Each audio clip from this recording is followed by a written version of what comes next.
Resimen Khusus Cakrabirawa dan Gerakan 30 September 1965 adalah dua hal yang tak bisa dipisahkan dalam sejarah Indonesia.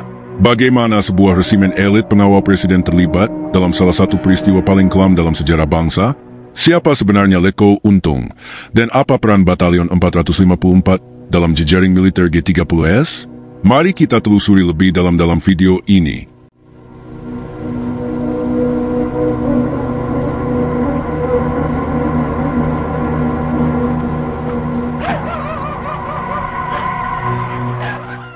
Pembentukan dan peran Cakrabirawa. Pembentukan dan peran Resimen Khusus Cakrabirawa merupakan bagian penting dari sejarah keamanan dan politik Indonesia pada era Presiden Soekarno. Resimen ini dibentuk melalui surat keputusan Panglima Tertinggi Angkatan Perang Republik Indonesia nomor 21 Sarote 1962 pada tanggal 5 Juni 1962 sebagai respon terhadap meningkatnya ancaman terhadap keselamatan Presiden Soekarno. Pembentukan Cakrabirawa tidak hanya mencerminkan kebutuhan akan pengamanan pribadi Presiden, tetapi juga menjadi simbol status dan kekuasaan Soekarno sebagai pemimpin revolusioner Indonesia. Pembentukan Cakrabirawa tidak bisa dilepaskan dari konteks politik dan keamanan pada masa itu. Pada awal tahun 1960-an, Indonesia berada dalam situasi politik yang sangat dinamis dan penuh ketegangan. Presiden Soekarno, sebagai tokoh sentral dalam politik nasional dan internasional, sering menjadi target ancaman, baik dari dalam maupun luar negeri. Puncaknya adalah upaya pembunuhan terhadap Soekarno pada 14 Mei 1962 di Masjid Baitur Rahman, Istana Merdeka. Peristiwa ini menjadi katalis utama bagi pembentukan sebuah kesatuan khusus yang bertugas melindungi Presiden secara eksklusif. Cakrabirawa dirancang sebagai resimen khusus dengan struktur organisasi yang terbagi menjadi 3 komponen utama. 1. Detasemen Kawal Pribadi, bertugas sebagai pengawal langsung Presiden Soekarno dan keluarganya. Unit ini memiliki tanggung jawab tertinggi dalam menjaga keamanan pribadi Presiden. 2. Batalion Kawal Pribadi, bertugas mendukung detasemen kawal pribadi dalam operasi pengamanan skala besar, termasuk dalam acara-acara resmi atau kunjungan Presiden ke berbagai daerah.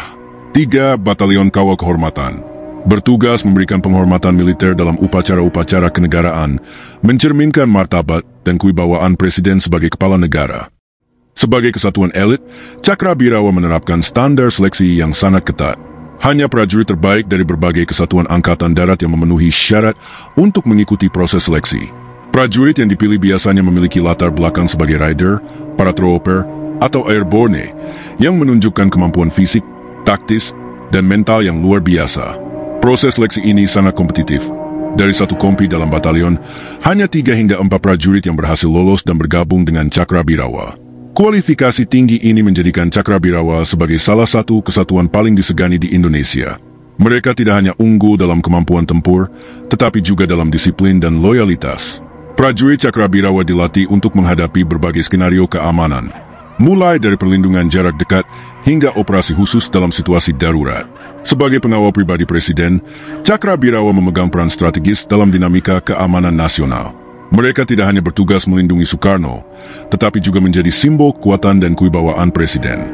Dalam konteks politik yang penuh intrik pada masa demokrasi terpimpin, keberadaan Cakrabirawa memberikan rasa aman bagi Soekarno, sekaligus menjadi alat untuk memastikan stabilitas kekuasaannya. Namun, peran Cakrabirawa tidak terbatas pada tugas pengamanan. Mereka juga terlibat dalam berbagai operasi khusus, termasuk dalam peristiwa-peristiwa politik sensitif. Salah satu contohnya adalah keterlibatan beberapa anggota Cakrabirawa dalam Gerakan 30 September 1965 atau G30S yang menunjukkan betapa kompleksnya peran resimen ini dalam percaturan politik Indonesia. Setelah peristiwa G30S dan jatuhnya Soekarno, Cakrabirawa dibubarkan oleh pemerintahan Orde Baru. Namun, warisan resimen ini tetap hidup dalam bentuk kesatuan pengawal Presiden yang ada saat ini, seperti Pasukan Pengamanan Presiden atau Pas Pampres. Cakrabirawa tidak hanya meninggalkan jejak sebagai kesatuan elit, tetapi juga sebagai cerminan dari dinamika politik dan keamanan Indonesia pada era tahun 1960-an. Pembentukan Cakrabirawa dan perannya dalam sejarah Indonesia menunjukkan betapa pentingnya keamanan pribadi Presiden dalam menjaga stabilitas negara, sekaligus menjadi pengingat akan kompleksitas hubungan antara militer, politik, dan keamanan nasional. Letko Untung dan keterlibatan Cakrabirawa dalam G30S. Letnan Kolonel Untung Syamsuri, atau yang lebih dikenal sebagai Letko Untung, merupakan salah satu tokoh sentral dalam Gerakan 30 September 1965 atau G30S Sebuah peristiwa yang menjadi titik balik dramatis dalam sejarah politik Indonesia. Sebagai Komandan Batalion 1 Cakrabirawa sejak Februari 1965, posisinya sebagai pemimpin pasukan pengawal Presiden memberinya akses dan pengaruh yang signifikan. Namun keterlibatannya dalam G30S tidak bisa dipisahkan dari latar belakang militernya yang cemerlang sebelum bergabung dengan Cakrabirawa. Sebelum menjabat di Cakrabirawa, Letko Untung telah membangun reputasi sebagai perwira yang kompeten dan berani melalui karirnya di Batalion 454 Banteng Riders. Batalion ini merupakan salah satu kesatuan elit Angkatan Darat yang terkenal karena keterlibatannya dalam berbagai operasi militer penting. Salah satu operasi yang menonjol adalah Operasi Naga, yang dilancarkan dalam rangka merebut Irian Barat dari Belanda pada tahun 1961. Pengalaman tempur dan kepemimpinannya di Banteng Riders membentuk reputasinya sebagai perwira yang tangguh, yang kemudian membuka jalan baginya untuk bergabung dengan Cakrabirawa, resimen pengawal Presiden Soekarno. Letko untuk menjadi sosok kunci dalam G30S, sebuah gerakan yang bertujuan untuk menculik dan menyingkirkan sejumlah jenderal senior TNI AD yang dianggap sebagai ancaman bagi Presiden Soekarno dan Revolusi Indonesia. Meskipun Cakrabirawa sebagai institusi tidak secara resmi terlibat dalam gerakan ini, keterlibatan beberapa anggotanya, termasuk Letko Untung, menunjukkan adanya jejaring pribadi yang melibatkan sejumlah perwira Angkatan Darat. Letko Untung, bersama dengan sejumlah perwira lainnya, memanfaatkan posisi mereka dalam Cakrabirawa untuk melancarkan operasi yang bertujuan menculik dan membunuh para jenderal tersebut. Salah satu unit yang terlibat langsung adalah Kompi Cakrabirawa di bawah pimpinan Letnan 1 Dul Arif yang menjadi bagian dari pasukan Pasupati. Pasukan inilah yang bertanggung jawab atas penculikan dan pembunuhan 6 jenderal dan 1 perwira pertama TNI AD pada malam 30 September 1965. Keterlibatan Cakrabirawa dalam G30S dimungkinkan karena statusnya sebagai resimen pengawal Presiden Soekarno yang secara struktural tidak berada di bawah kendali langsung markas besar Angkatan Darat. Hal ini membuat operasi mereka tidak langsung menimbulkan kecurigaan dari pihak militer, meskipun pada akhirnya gerakan ini gagal mencapai tujuannya. Motivasi Letko Untung dalam G30S hingga kini masih menjadi bahan perdebatan di kalangan sejarawan. Beberapa melihatnya sebagai tokoh yang dimanfaatkan oleh kekuatan politik tertentu, sementara yang lain menganggapnya sebagai aktor utama yang memiliki ambisi politik sendiri. Jejaring pribadi Letko Untung dengan sejumlah perwira Angkatan Darat, termasuk Kolonel Latif dan Brigjen Suparjo, menunjukkan bahwa gerakan ini melibatkan berbagai kepentingan dan agenda politik yang kompleks. Setelah G30S gagal, Letko Untung beserta para pelaku lainnya diadili dan dihukum. Cakrabirawa sendiri dibubarkan oleh pemerintahan Orde Baru, dan peristiwa ini menjadi pemicu pergolakan politik besar-besaran, yang berujung pada jatuhnya Presiden Soekarno dan naiknya Orde Baru di bawah kepemimpinan Jenderal Soeharto. Peran Letko Untung dalam G30S hingga kini masih menjadi bahan perdebatan di kalangan sejarawan. Beberapa melihatnya sebagai tokoh yang dimanfaatkan oleh kekuatan politik tertentu, sementara yang lain menganggapnya sebagai aktor utama yang memiliki ambisi politik sendiri. Namun yang jelas, keterlibatannya dalam peristiwa tersebut telah mengubah jalannya sejarah Indonesia, memicu pergolakan politik besar-besaran yang berujung pada jatuhnya Presiden Soekarno dan naiknya Orde Baru di bawah kepemimpinan Jenderal Soeharto. Batalion 454 sebagai pusat jejaring militer G30S. Batalion 454 Banteng Raiders memainkan peran krusial dalam jaringan militer yang terlibat dalam gerakan 30 September 1965 atau G30S. Sebagai salah satu kesatuan elit Angkatan Darat, Batalion 454 tidak hanya dikenal karena keahlian tempurnya, tetapi juga karena jejaring perwira dan unit-unit militer yang terkait dengannya. Jejaring ini menjadi tulang punggung mobilisasi pasukan dan operasi pada malam kudeta, serta memainkan peran penting dalam dinamika politik dan militer pasca G30S. Letnan Kolonel Untung Syamsuri, yang kemudian menjadi tokoh sentral dalam G30S, sebelumnya menjabat sebagai Komandan Batalion 454 Banteng Riders. Di bawah kepemimpinannya, batalion ini dikenal sebagai unit yang tangguh dan berpengalaman dalam berbagai operasi militer, termasuk Operasi Naga dalam kampanye merebut Irian Barat pada tahun 1961. Reputasi Letko Untung sebagai pemimpin yang kompeten dan berani membuatnya memiliki pengaruh yang signifikan di kalangan perwira Angkatan Darat, termasuk di Batalion 454 dan unit-unit terkait. Batalion 454 tidak berdiri sendiri dalam konteks G30S. Unit ini memiliki hubungan erat dengan Batalion 530 dan Brigade 1 Kodam Jaya, yang dipimpin oleh Kolonel Latif, salah satu tokoh kunci dalam gerakan tersebut. Kedekatan ini memungkinkan mobilisasi pasukan dan koordinasi operasi pada malam 30 September 1965. Kolonel Latif, yang juga memiliki hubungan dekat dengan Letko Untung, menjadi penghubung penting antara Batalion 454 dan unit-unit lain yang terlibat dalam G30S. Selain itu, Batalion 454 dan Batalion 530 memiliki hubungan historis dengan Cadangan Umum Angkatan Darat atau Caduad, sebuah kesatuan cadangan strategis Angkatan Darat yang pada tahun 1961 berada di bawah komando Mayor Jenderal Soeharto. Caduad kemudian berkembang menjadi Komando Cadangan Strategis Angkatan Darat atau Kostrad pada tahun 1963. Jejaring ini menunjukkan betapa kompleksnya hubungan antara berbagai unit militer dan perwira Angkatan Darat pada masa itu. Mayor Jenderal Soeharto, sebagai Panglima Kostrad pada saat G30S terjadi, memiliki akses langsung terhadap unit-unit yang sebelumnya berada dalam jaringannya, termasuk Batalion 454 dan Batalion 530. Jejaring ini menjadi faktor kunci dalam upaya Soeharto untuk menumpas G30S dan mengambil alih kendali situasi. Dengan memanfaatkan hubungannya dengan unit-unit tersebut, Soeharto berhasil mengonsolidasikan kekuatan militer dan memastikan bahwa G30S tidak mencapai tujuannya. Jejaring militer yang berpusat di sekitar Batalion 454 memainkan peran ganda dalam peristiwa G30S. Di satu sisi, jejaring ini memungkinkan mobilisasi pasukan dan pelaksanaan operasi oleh kelompok Letko Untung. Di sisi lain, jejaring yang sama juga menjadi alat bagi Mayor Jenderal Soeharto untuk menguasai situasi dan mengambil alih kekuasaan setelah G30S gagal. Keterlibatan Batalion 454 dalam G30S menunjukkan betapa pentingnya jejaring militer dalam dinamika politik Indonesia pada masa itu. Unit ini tidak hanya menjadi simbol kekuatan militer, tetapi juga menjadi titik temu berbagai kepentingan politik dan ambisi pribadi para perwira Angkatan Darat.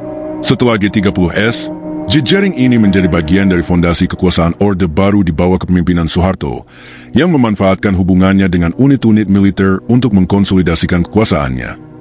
Batalion 454 Banteng Raiders, meskipun tidak lagi eksis dalam bentuk aslinya, meninggalkan warisan penting dalam sejarah militer dan politik Indonesia. Jejaring yang dibangun oleh unit ini menjadi cerminan dari kompleksitas hubungan antara militer dan politik pada era tahun 1960-an. Peran Batalion 454 dalam G30S juga mengingatkan kita betapa pentingnya memahami jejaring militer dan kepentingan politik yang melatar belakangi peristiwa-peristiwa besar dalam sejarah Indonesia. Dengan demikian, Batalion 454 tidak hanya menjadi pusat jejaring militer dalam G30S, tetapi juga menjadi simbol dari pergulatan kekuasaan yang mengubah arah sejarah Indonesia. Penumpasan G30S dan transformasi militer Orde Baru. Setelah peristiwa Gerakan 30 September 1965 atau G30S, Mayor Jenderal Soeharto, yang saat itu menjabat sebagai Panglima Komando Cadangan Strategis Angkatan Darat atau Kostrad, segera mengambil alih kendali militer dan politik. Langkah cepat dan terkoordinasi yang dilakukan Soeharto melalui Kostrad, termasuk pengerahan pasukan elit Resimen Para Komando Angkatan Darat atau RPKAD di bawah pimpinan Kolonel Sarwo Edi Wibowo, menunjukkan efektivitas jejaring militer yang telah dibangun sebelumnya. Operasi penumpasan G30S tidak hanya menjadi upaya untuk memulihkan keamanan, tetapi juga menjadi momentum bagi Soeharto untuk mengkonsolidasikan kekuasaannya. Kostrad, sebagai kesatuan cadangan strategis Angkatan Darat, memainkan peran sentral dalam penumpasan G30S. Soeharto, dengan akses langsung terhadap unit-unit militer yang sebelumnya berada dalam jaringannya, termasuk Batalion 454 dan Batalion 530, berhasil menggerakkan pasukan dengan cepat. RPKAD, yang dikenal sebagai pasukan khusus yang terlatih untuk operasi tempur dan intelijen, menjadi ujung tombak dalam operasi penumpasan. Mereka bertugas membersihkan sisa-sisa kekuatan G30S, termasuk di daerah Lubang Buaya, tempat para jenderal yang diculik ditemukan tewas. Operasi ini dipimpin oleh Letko Ali Murtopo, seorang perwira yang juga merupakan alumnus Banteng Raiders, kesatuan elit yang sebelumnya dipimpin oleh Letko Untung. Fakta bahwa Murtopo dan Untung berasal dari latar belakang militer yang sama menunjukkan bahwa konflik ini tidak hanya bersifat ideologis, tetapi juga merupakan benturan antara faksi-faksi di dalam tubuh Angkatan Darat. Soeharto, dengan memanfaatkan loyalitas dan jejaringnya, berhasil memenangkan pertarungan internal ini. Setelah G30S berhasil ditumpas, Cakrabirawa, Resimen Pengawal Presiden Soekarno, dibubarkan. Sebagian besar personelnya, termasuk Letko Untung, ditangkap, diadili, dan dihukum mati. Pembubaran Cakrabirawa bukan hanya sebagai bentuk hukuman atas keterlibatan beberapa anggotanya dalam G30S, tetapi juga sebagai langkah politik untuk menghilangkan kekuatan militer yang loyal kepada Soekarno. Dengan demikian, Soeharto berhasil menetralisir potensi ancaman dari dalam tubuh militer. Pasca G30S, Soeharto membentuk Komando Operasi Pemulihan Keamanan dan Ketertiban atau Kopkamtib pada tahun 1965.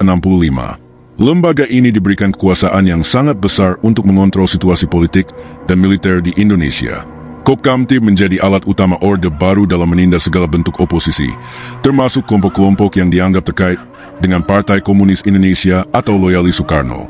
Melalui Kopkamtib, Soeharto menciptakan sistem keamanan yang represif namun efektif dalam mempertahankan stabilitas kekuasaannya.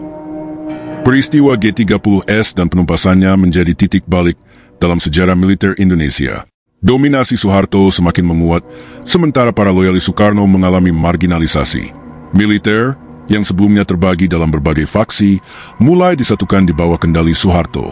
Kostrad, yang awalnya hanya merupakan kesatuan cadangan, naik statusnya menjadi salah satu pilar utama kekuatan militer Orde Baru. Soeharto juga melakukan reformasi struktural dalam tubuh militer untuk memastikan loyalitas penuh dari para perwira. Dia menempatkan orang-orang kepercayaannya di posisi-posisi strategis, sementara perwira-perwira yang dianggap tidak sejalan dengan kebijakannya disingkirkan. Transformasi ini tidak hanya mengubah wajah militer Indonesia, tetapi juga menciptakan sistem politik yang didominasi oleh militer selama lebih dari 3 dekade. Peristiwa G30S dan penumpasannya meninggalkan warisan yang mendalam dalam sejarah Indonesia. Di satu sisi, Soeharto berhasil menciptakan stabilitas politik dan keamanan yang menjadi fondasi Orde Baru. Di sisi lain, stabilitas ini dibangun di atas sistem yang represif dan otoriter, di mana hak-hak sipil dan kebebasan politik dibatasi. Dominasi militer dalam politik menjadi ciri khas Orde Baru yang berlangsung hingga kejatuhan Soeharto pada tahun 1998. Dengan demikian, penumpasan G30S tidak hanya mengakhiri sebuah upaya kudeta, tetapi juga menjadi awal dari transformasi besar-besaran dalam tubuh militer dan politik Indonesia. Soeharto, melalui jejaring militernya dan lembaga seperti Kopkamtib, berhasil mengkonsolidasikan kekuasaannya dan menciptakan sistem yang bertahan selama lebih dari 3 dekade. Peristiwa ini menjadi bukti betapa kompleksnya hubungan antara militer, politik, dan keamanan dalam sejarah Indonesia. Kesimpulan, keterlibatan Cakrabirawa dalam G30S lebih merupakan konsekuensi dari faktor individu, terutama peran Letkol Untung dan jejaring militernya dengan Batalion 454 serta unit-unit lain dalam Angkatan Darat. Resimen ini, meskipun memiliki keahlian tempur tinggi, tidak secara institusional memiliki kapasitas untuk melakukan kudeta besar. Setelah peristiwa tahun 1965, struktur militer Indonesia mengalami transformasi besar, dengan Soeharto memanfaatkan momentum untuk membangun rezim Orde Baru yang berbasis pada kendali penuh atas institusi militer dan keamanan negara. Bagaimana pendapat kalian tentang peran Cakrabirawa dan G30S? Jangan lupa like, share, dan subscribe untuk konten sejarah menarik lainnya. Sampai jumpa di video berikutnya.